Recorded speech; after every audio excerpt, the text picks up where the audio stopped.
Hi everyone, how are you doing today? Welcome to Asiana Post. We have a special guest today here.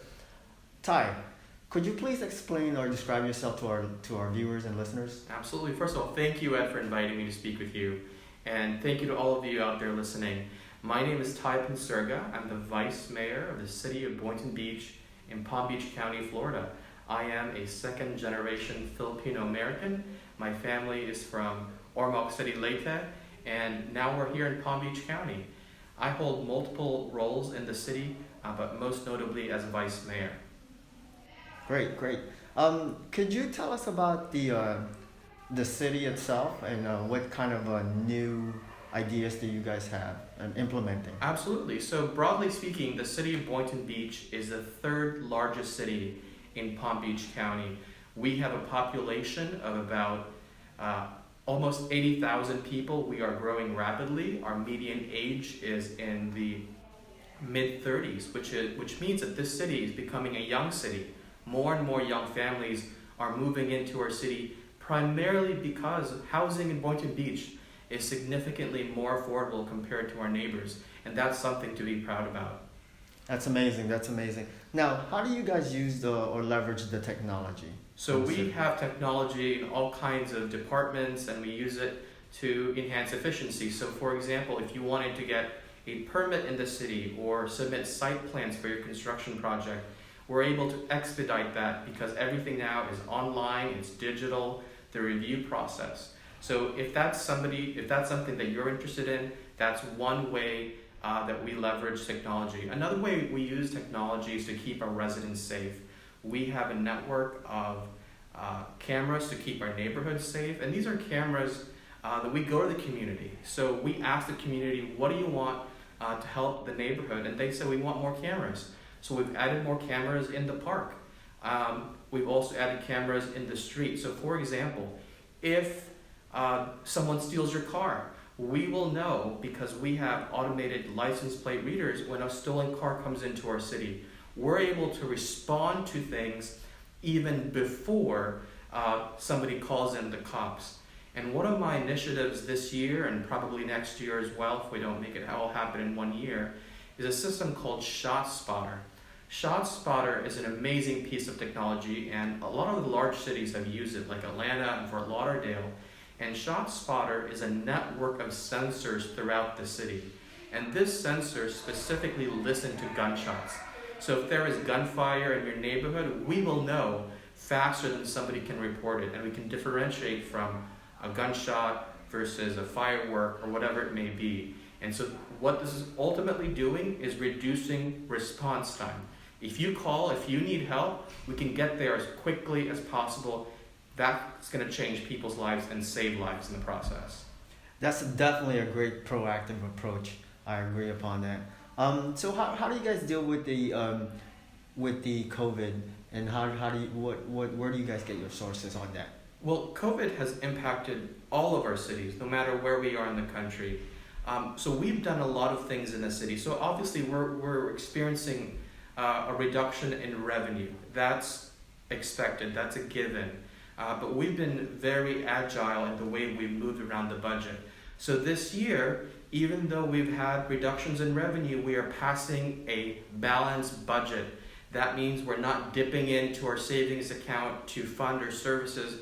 We have complete services operating at maximum or complete capacity. So we're really excited and happy about that. But we've also done a lot of things to support and sustain our business community. The last thing we want is for people to go out of work, right? Because when people go out of work, they lose their health insurance, and then the rest of their families struggle. So we have released multiple programs in the city. We've released about over $1 million now, where we support small businesses. So if you're a small business in our city, let's say 25 employees or less, or 50 employees or less for one of our programs, we will award you up to $10,000 as long as you spend that money on payroll, keeping people employed, as long as you spend it on utilities and rent to keep your business open, or inventory to keep your restaurant going. So that's one of the things we're doing. These are direct grants. These are not loans. Another thing we're doing is that we have a compliance and education team. We want to make sure that every single restaurant, for example, are doing the right thing, so people can actually feel comfortable and safe when they go out there. So instead of fining people, we actually send a team out there to educate restaurants and making sure that they have enough distancing, they have the right sanitizers and all of that. So we're doing everything we can to support our community. That's amazing. That's amazing. Now, we have a diverse of culture and also diverse of age that listen to and watches our podcast. What would you give them pointers as a younger generation if they want to be in the position as yours? So I ran for office. I've been in office for a little over a year now, maybe a year and a half. And in my life path was not meant for politics. I didn't plan it, and my background is actually in science. I've always wanted to be a scientist and a teacher. And I had a series of experiences in life. There wasn't one moment, but it was a series of experiences that gradually got me to run for office. So for example, when I was in college, I was going to school in Philadelphia, I decided to do something very different. I decided to join a campaign for a judge, right? Doesn't sound very exciting, but I didn't know anything about politics. I didn't know anything about judges, but I wanted to learn and do something different. So that taught me that I really enjoyed doing that. But later down the road, when I went to graduate school at Florida Atlantic University, we went to Tallahassee. We went to Tallahassee to meet with our legislators, our representatives and senators, to ask for funding for our research and for our science departments. And when I got there, I realized not a single person looked like me. And so that was the final push that got me to run for office.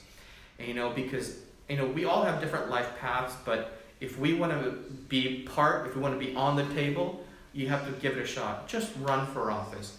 It's actually not, and this is the message I like to tell people, it's surprisingly not as hard as it seems. There are trainings that people can take to help them run for office. There are organizations that support people. You just have to be gutsy. You just have to take the plunge, do it, commit to it, push through it, and give it a shot. That's amazing. That's an amazing answer. That will definitely answer most of the questions that our younger listeners would like to know. And Ed, can I just add that, I made it one of my personal missions to make sure that people of color, more young people of color, run for office. There needs to be more people like us because who's in power determines what kind of services goes to which communities. And the reality is racial disparity in this country is evident. We see that in our city.